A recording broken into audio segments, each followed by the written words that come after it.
Igbo bi Igbo ekene m unu. Afa m bụ Samuel Maduka Onyishi. Mụ bụ Chairman Managing Director Peace Mass Transit Limited.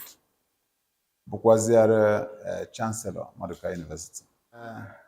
A na-etu m ezi udo. Abụ m onye Nsukka Town na Nsukka Local Government Enugu State.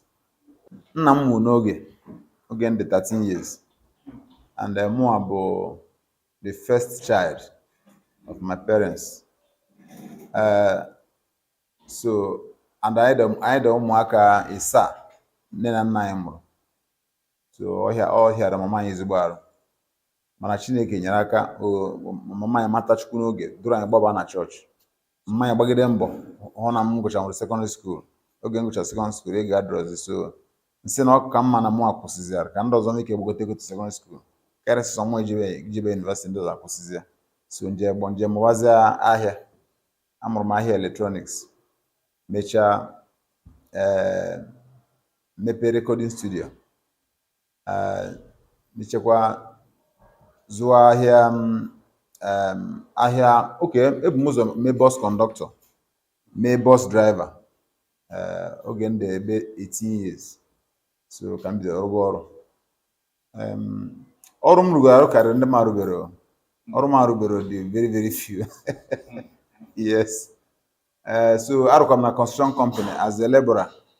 I was a chain boy. Nwere m arụ na construction company. Ịma na laborer bụ ebe tinye gị ọrụ for that day rụba. So nwere onye dị ịmara ebe ga-arụ ọrụ the following day na ebe ọbụla tinye gị rụba. So na-eme ndị laborer na-amụta ọrụ ọfụma. You know, so ịchọ ịma construction work, ọ ga-aka mma na ibidoro as a laborer. You know, and onye maka n'ihe na-eme taa, because area ga-akpọ mma amara ọ dị very few. So zụọ ahịa shoe, zụọ ahịa motor pass. Oge m ji mbọ motor pass bụ oge safety 12,000 na 1989. Ya ka m ji ebazi aka na bilezi motor pass. And Chineke nyere aka kpọtara m ndị mmadụ, you know, people onye m aka. So ndị ma onye tara ya mmụọ ya mmụọ ọfụma o promote m. So ana m akpọ such people my angels. O nwere Alhaji Lawa Kurufi, onye Kurufi na Kaduna State, sorry, na Katsina State. Bịa bunye be ma ihe oge ahụ. So ebe aka nso enwetezi ego njiri ike zụba ma engine pass maka ihe na-ere sọ before. So ihe na-ere sọ accessories. So zụbaza engine pass na 193 Regional Headquarters Kano. Regional can be na Kano. So I'm along the street. Then I mechakwa metezi ego bido mepekwa shop na Akụfarụa. Mezie 2 shops. Ebe 1993 ka save teziri ebe 260,000 naira. Wesi na m gagazi school. Because I like my akwụkwọ. So na chetezi azụ na UN bịa gụwakwa mebezie diploma na UNN 2 years, mezie degree 3 years.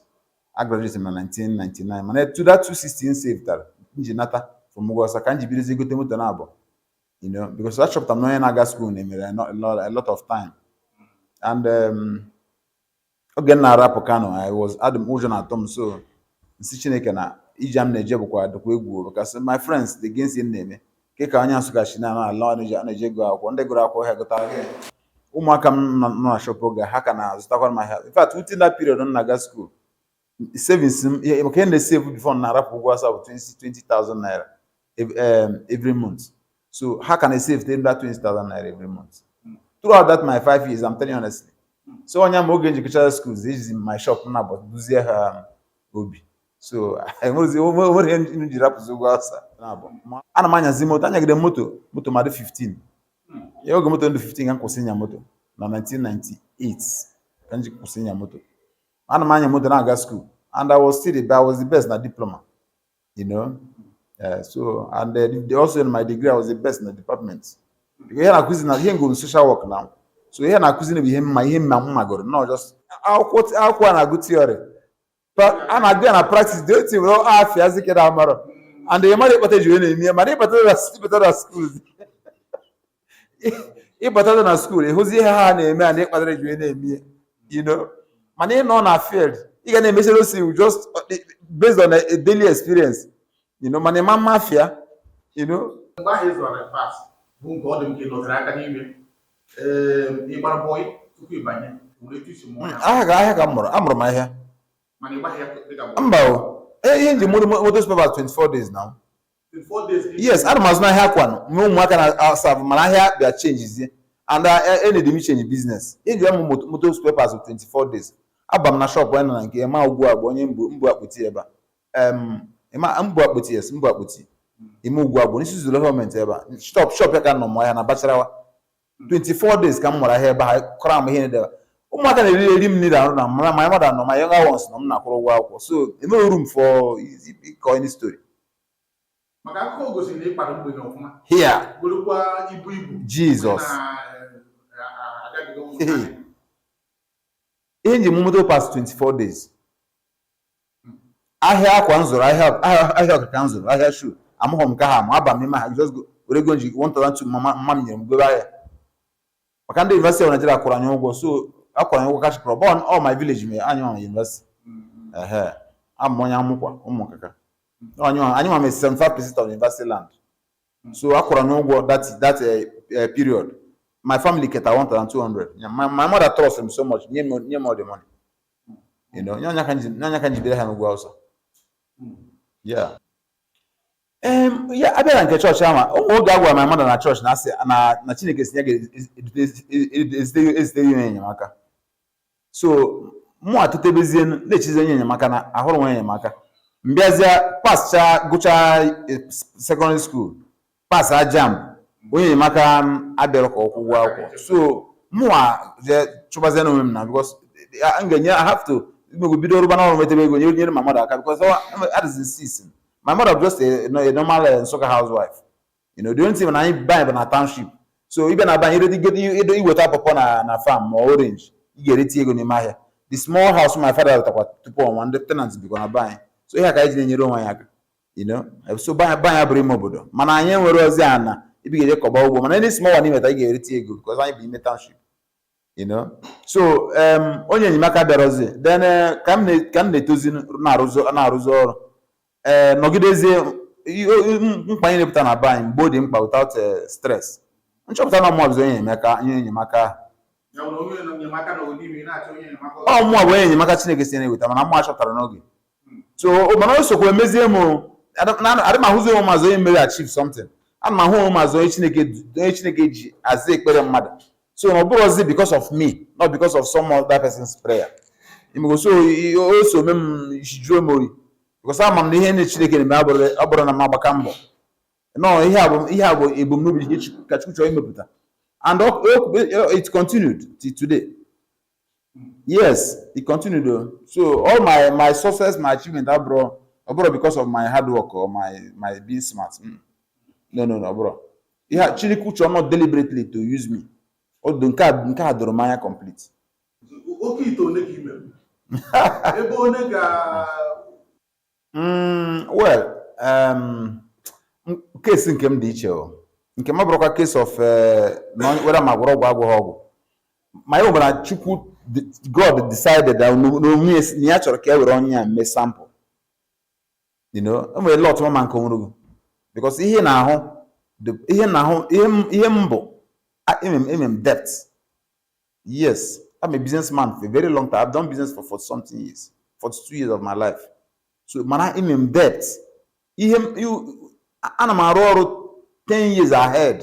Ọ bụrụ ihe a na-emeta ihe ndị unu na-emeta bụ ihe plan 10 years ago. Abụrụ m a short timer. Adịm agba 100 meter. Ihe na-agba marathon.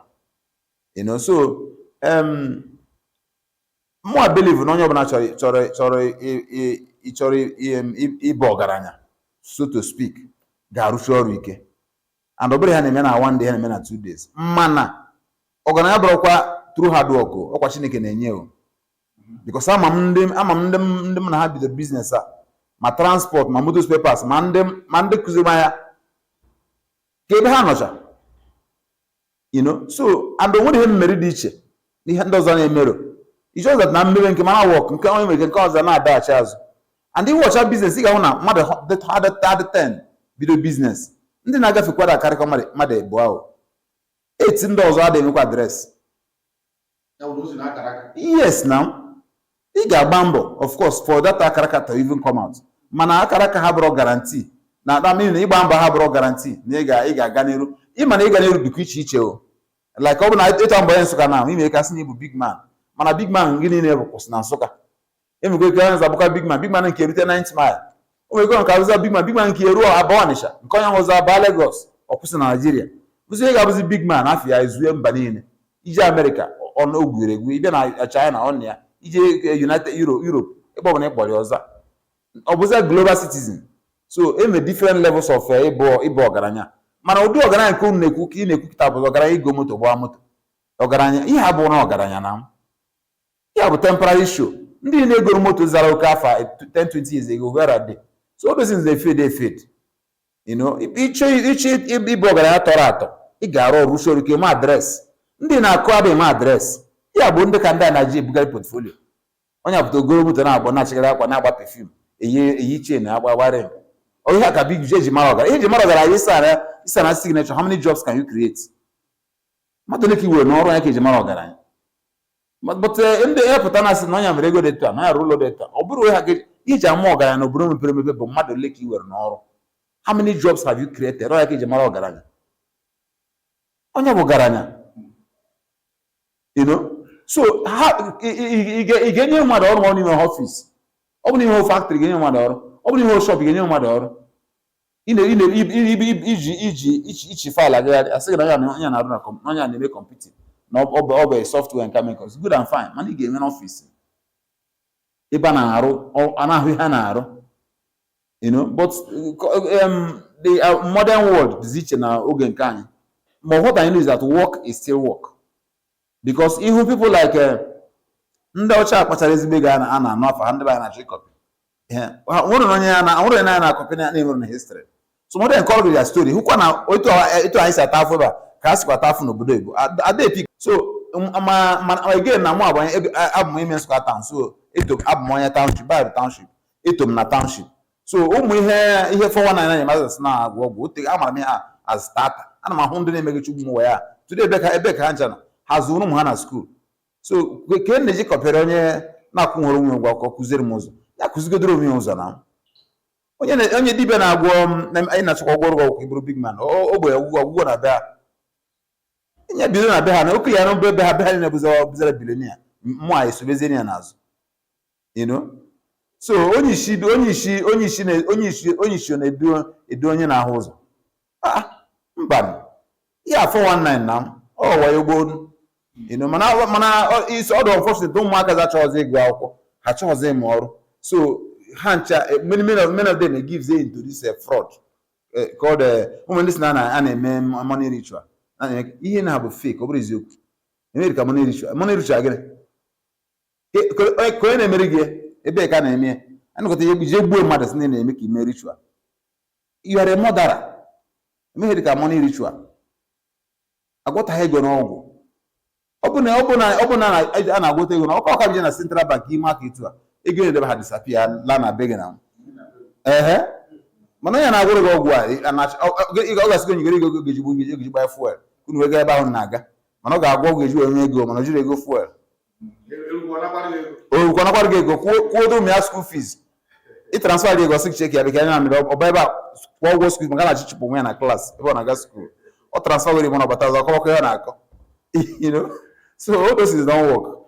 Or it doesn't work at all. Oh, 419. UGWUMBA.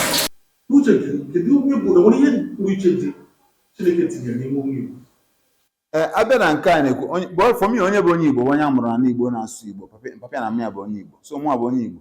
Ebe m si bịa does not matter. Ebe ndị anyị si bịa to me doesn't matter because mmadụ na-eshi ebe a ji obodo Igbo after things are nationalized ọ bụzara onye obodo a and it's for life. Ụmụ ya ha bụrụ ndị obodo a. So onye ọbụla mebe si bịa ọsọ Chineke mara ebe ọbụla si ebe. You know, so ihe ha bụrụ my problem.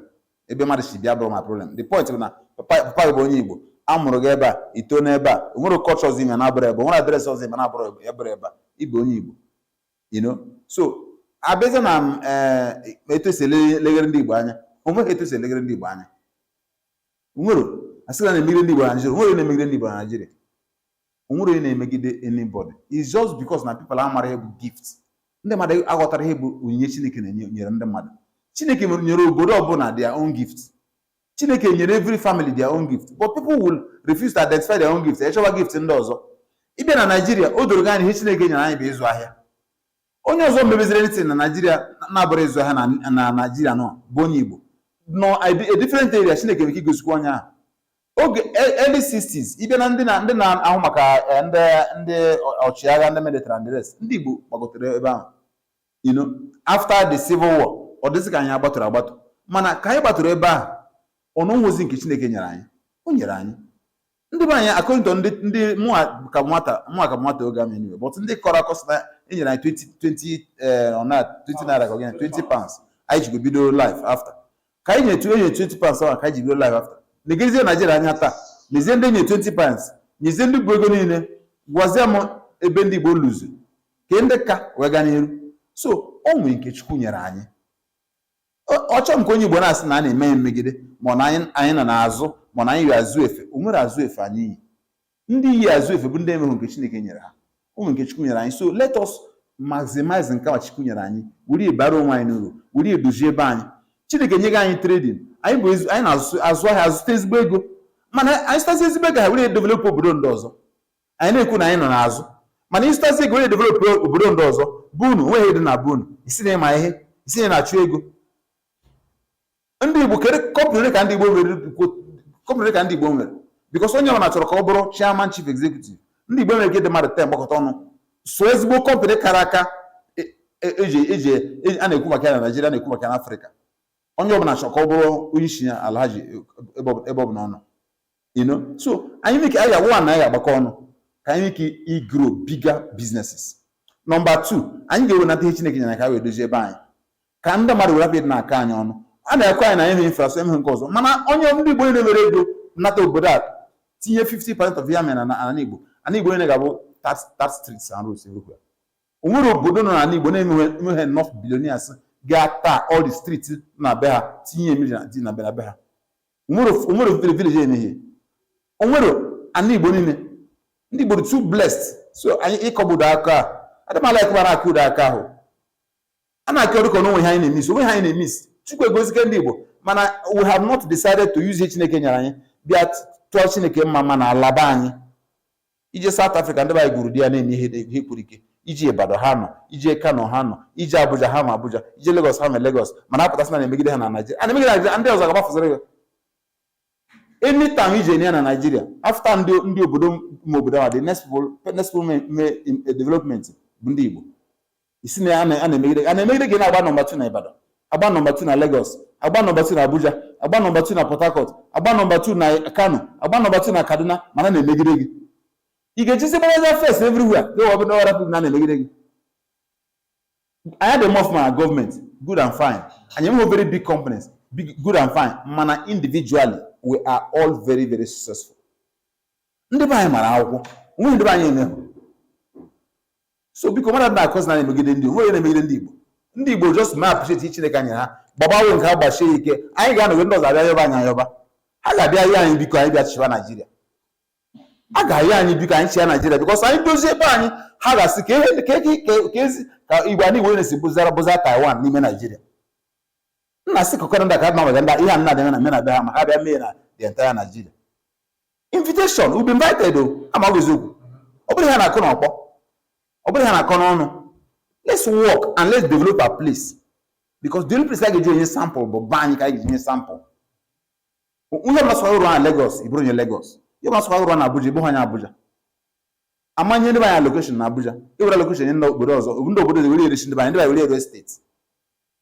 Mana ibi onye na aro state na Abuja, ibe na abịa motorcycle ama nga ụzọ banya na abịa hero na ekporogo isu village. Ona Abuja na za big man. Na hafu ya ihe ndị Igbo na-eme ha karịrị ndị ọzọ na-eme ha. Ugwumba. Kedu nwapụta mgbe na-arụ ụlọ akwụkwọ mahadum a?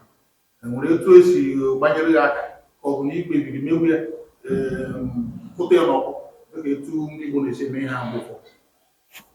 Well, for me, because of my can't bido, I didn't make government any one and email.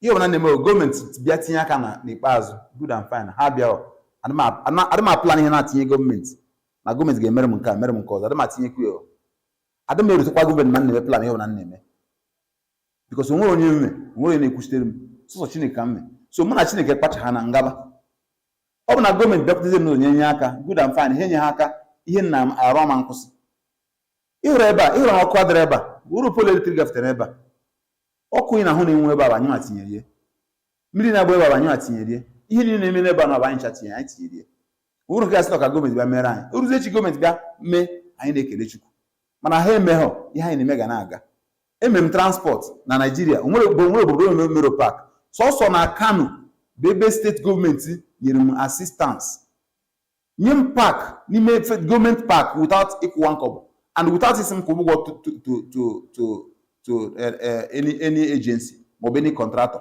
sọsọ na Kano steeti na the whole of Nigeria yes so ị na-eme ihe emela ihe because ya bụ onye Igbo na ị ga-eme because na Igbo onye Igbo because Chineke kedere ka were gozie ndị bụ unu onye ka mma na-ebu n'obi adị m eme ihe na Igbo because na mba onye Igbo ana m eme ihe na Igbo because na Chukwu chọkọ were m rụọ ndị Igbo ọrụ so ọ bụrụ maka m ana m eme ihe maka Chineke because Chineke mana m si ebe a wee gozie m so o goziri m ka m bụrụ ngozi dịrị ndị be anyị dịrị ndị obodo m ọ bụ maka mụ ihe na-eme ama nọkwa na Naịjirịa ka m gwa gị eziokwu yes emere na reason stress dị ebe a karịrị ụfụ anya nọ na be anya na Igbo akarịrị akarị mana ilebe gọọmenti anya lebe ndị mmadụ anya onweghị ga-emenwu so ihe ọbụla na-eme mebie maka Chineke na ozi ka Chineke ziri anyị chabụ messengers so ihe nwere anya bụ kedu ihe kpata Chineke ji gozi m o goziri m ka m bụrụ ngozi dịrị ndị be anyị so ọ bụ na m were je ebe ọzọ it means na m na-eme oppose echiche Chineke and etozube m ime you know so I'm a servant if it's about me I won't do what I'm doing here no it's not about me at all it's about God who decided on his own to raise me to be a blessing to my people you know so and etu aka mwache gbasara onye Igbo ọbụla onye ọbụla Chineke buliri elu Chineke buliri gị elu ka o were gị bulie ndị bụ elu so ichere maka onwe gị mmadụ ga na-ele anya ihe gọọmenti mere ihe mmadụ mere ejikwe tagụ nche ebe a ejikwe blọk aga ebe a leave all those ones focus on the blessings of God and why those blessings focus on the message Chineke nye ka ịbịa ozi onye gị zie anyị ncha messengers so ị bụrụ Chineke nye ka izie ndị bụ nje zie ndị obodo ọzọ ọkwa ịbụ onye riri eri onye riri eri ka ịbụ ihe ọpụta bụ na ndị Igbo riri eri ka hey all over the world now you know we are all messengers you can't take God's blessing away to another place now Chukwu ma ebe isi wee bịa ọ bụ na mmadụ akọghị ya and Chukwu na mmiri ọchọ onye ọzọ ya ichikwa egwu ọrụpụrụ toro gị ọchọ onye ọzọ ịhụrụ onye bagidere ọgaranya anaghị asị gị onye aka sị gị get am before no address you know mmadụ ga-abacha ọgaranya no achievement nothing to show for it why because you are doing something that is wrong onye ọbụla chọzi quick money parents sukwu achụkwu emegụkwu aka achụta quick money so onwezi enye mezi time ije gba boy 5 years gba boy 6 years because oge ọgba boy FCC ofe na bụrụ kọmputa jee pịa opite ego in 2 months goro C class na-agba mana ihe na temporal ọ dị ka ndị na-eji ama esi na-eme aja agwụta ọgwụ ka opite ego ihe na temporal ịgba boy nwe aka ọrụ bụ ime skill bụ a permanent thing a permanent way of making money nke a na-achịgharị ego n'aka bụ temporal ọ dị ka nna gwa ndị ụmụ ọrụ ya na-arụ ọrụ ya na-arụ bụfọ oge dị young ike o nwere ejigabi ire karịa ọrụ ahụ so o nwere ihe ọ bụ ya na ịgba ọba ya maka even ịgachagoro university jee gbaa boy ịgacha university ịbụ na ị ga-arụsị gị oge kwesịrị ịga university ị ga-finish university at age of 22 23 24 at 23 24 ị karịbụ ịgba boy ị ga-eje gbachakwa boy pụtakwa at the age of 27 28 onye pụtara boy na 28 bido business nke onye amara mmadụ dị well prepared mana for me I think ihe anyị ga-eme bụ na aga na-eme program a ga-eji ndị na-agba boy ga-eme kid na-aga school one of the things this university ga-eme you know areas anyị ga-enyere ndị be anyị aka school anya ndị na-agba boy ga na-aga school ndị na-aga school ga na-amụkwa ọrụ aka dị iche iche especially ndị be ha nọ na business you know so that oge anyị nọ na school emekwa ike ịmụkwa ọrụ ọ bụrụ iwu ma ị gụchara akwụkwọ ife ibido mụba ọrụ ị ga-anọ na school mụọ aka ọrụ dị iche ọ bụ trading ị ga-anọkwa na school mụọ trading Because you may me every holiday for 4 years, 5 years. You may get enough because as another graduate, you reason faster, you process things faster than on your go home school. So it combined education with apprenticeship. One of the intention of this very university. Well, one of the things I show you about when you're not going to be a business person. You go to law, you go medicine, you go pharmacy, you go business, you go a business person. So I get mega exposed to business. When you hear when it costs on you go you got school as a business person. You got through our business school before rap school. And within the time in a train, you get trained on entrepreneurship from year 1 to the final year. You have our intention here. And then you maybe get already. You have our second year. I name 1 year anniversary on the 23rd of November. Kind of 1 year anniversary. You know. And also the IGBO. Now, I need your school gown. School gown international standard. Man, not affordable. You know. School. So we have effort sign and God is helping us. On our get twice we're planning. You know. And animation ihe dịka school anụ anyị rụ bụ onyinye ka anyị chọrọ onyinye si ihe Chineke nyere anyị ka anyị chọrọ nyeghachi Chukwu azụ nyeghachi ndị obodo anyị azụ because like dịka nsị ngwa I believe na mbe messenger and ọ bụ na Chineke dunyere gị ozi ị ga-aga ozi ya ma so mụ achọ ịga ozi nke m garuo enishi nwụrụ nke m ga-eji wee la m ga-drop everything she nyere before laba maka onye ọbụla mgbe mbọsị ọ bịara ma mbọsị ọ ga-ala so it's not ọbụghịzi about ego ne ka m ji arụ ne ka m dịkwa ndị ego ne ka m na-eri m ụtụtụ anụ atinyere m ọkpa tinyere m aka ọkpa nwere erughị ọkpa ọ bụ na ọsị chike na ego ruo ọkpa 200 naira sọsọ akam ihe na dawa ọ bụrụkwa ene akam na dawa ka ọ mara nwa na ngụzi na dawa so kiwe ụzọ so iche ego a na-akpazi ogene ebute nne n'abalị asisi ibamba ị na-aba mba mbe na-aba na nri ebute erika si kọtụ ya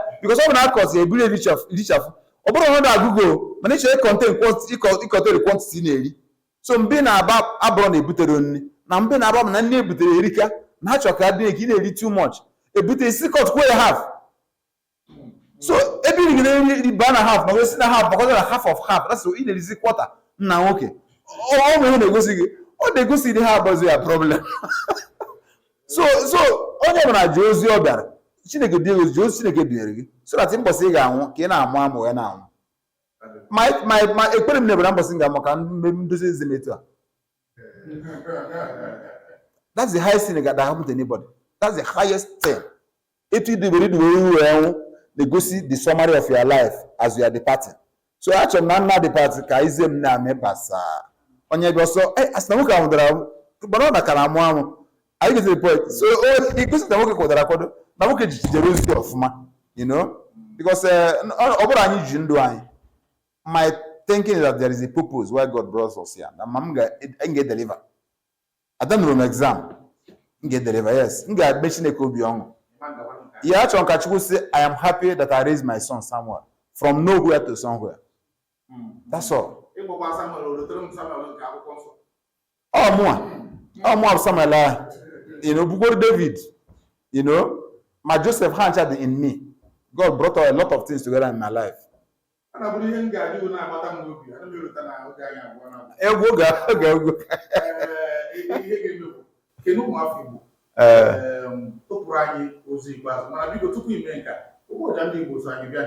Okay.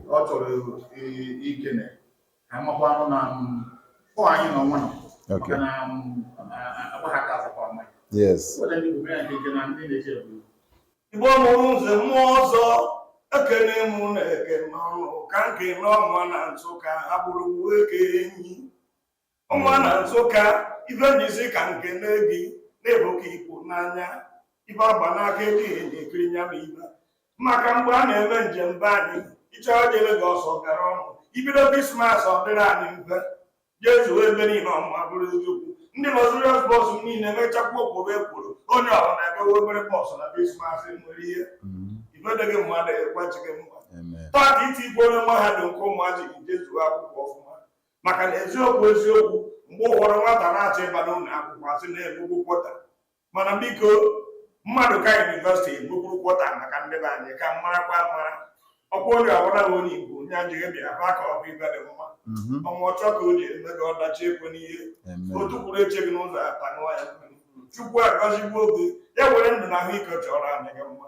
ị ka na-ekwu okwu ọnwụ iyi anọtere anyị aka ka ikwu ogo n'anya maka na ọ na-aka mma a na-amara nwata atụ a na-atụrụ ya aka ebe ọ dị ị na-agba nwata na awọ dị n'ugbo okwute ị na-emetụ ya aka ka ahụ n'anya ọnwa ekene nke ekene akụkenere ngene ekuru ya nwa kiribe oge dị ikiribe mmanwụ bidekwe ka iji ka mgbalụla deje ndị Igbo Igbo ekene m unu biko onye ọbụla gbado anya ihe eji mara anyị bụ ịgba mbọ iji mara ndị Igbo ikwu eziokwu iji mara ndị Igbo na anyị na-arụsi ọrụ ike amaghị anyị azụ amaghị anyị azụ ndị atụchukwu egwu amara azụ ndị na-atụ Chineke egwu amara ya azụ ndị na-efe Chukwu amara ya azụ ndị ahụ ha kwuo okwu ha na-eme ihe ha kwuru mana ọ dọrọzi mmekọta gị na mmadụ mekọzie ihe ịchọbazi onye gị na mere ihe before ndị bụ ndị Igbo adịghị anyị believe na agreement anyị kwuo okwu otu anyị mebe ha anyị kwuru and onye bụ na-eme mmadụ ma onye ha bụrụ mmadụ onye integrity onye ka eji ma biznes mmadụ pụta oburu ahịa bughị mmadụ kọntena irechi nye ego na kịta bụ ibuziri ahịa bughị mmadụ onye ibu ya sị na ya arụ agụ mgbu so o mezie ma ndị na-ebute ma ndị na-ebughị ahụ ọzọ onye na-ebute ahụ ọzọ ya na-ebughị maka na mmadụ na-agwụzi agwụ biko ka anyị ihe anyị ji mara anyị ka anyị na-achị azụ ebe ahụ bikọs ọ kara anyị ma ebe ahụ oge ahụ anyị na-akpọ ụdị agwa nnekwu kịta ka anyị na-aga n'elu kịtazi anyị na-alaghachi azụ and Chineke wetara ọhịa ahụ o nyere anyị ọ ga-aka anyị ezigbo nsogbu bikọs ajọ agwa na-achụpụ blessing Chineke so ejighị ihe ọjọọ mara anyị maka anyị hụ ụmụnne anyị n'anya unu egbuzina mmadụ onye mmadụ kpọgụ m ntị ebe na planket chigbu mmadụ ejekwana ada agwọtakwa ego n'ọgwụ ada akọtakwa ego n'ọkpọ nwere okwebe na-eme money ritual nwere okwebe na-ebi iwere akwa mmadụ ya kọvatata obere gị ihe na-akwa 419 ọkwa nghọrị ka a na-eme unu ụmụaka dị kịta onye ọbụla tụọ anya n'ala ihe na-ewu n'ụwa niile na ndị too bad and ihe a bụrụ ihe ji kọchọ ndị be anyị ọdịbe ndị dịrị ha ọdịbe ndị igbu mmadụ adịrọ abụrụ ihe ọbụrụ ọdịbe ndị Igbo izu ori abụrụ ọdịbe ndị Igbo ụmụaka pụtazi pụta ọma nso ma chọzi ihe ka ọ ga-esi mụọ ahịa ma gaa skuul ọtọ na izu ori dị iche iche ma ndị ji kọmputa ezi ha ncha bụ ori ndị na-ezu ute egbe ori bikọs onye napụrụ nke ya ịnapụ gị nke ya sometimes ndụ mmadụ esori ya nke kachasị njọ bụ ndị be anyị pụtakwuo ha jụọ nke ma ndị na-eme kidnapping ihe bụ for lazy ha bụ lazy business ndị Igbo adịrọ lazy Igbo dị hard working enwere ya ekwesị ịkpọta afa ndị Igbo na ya fata onye ọbụla na-eso ndị ajọ otu a abụ onye Igbo ọ bụrụ onye Igbo bikọs onye a bụ coward ndị Igbo abụghị cowards ndị Igbo na-arụ ọrụ rụta ọrụ meta ego ome ọnọ. Thank you so much.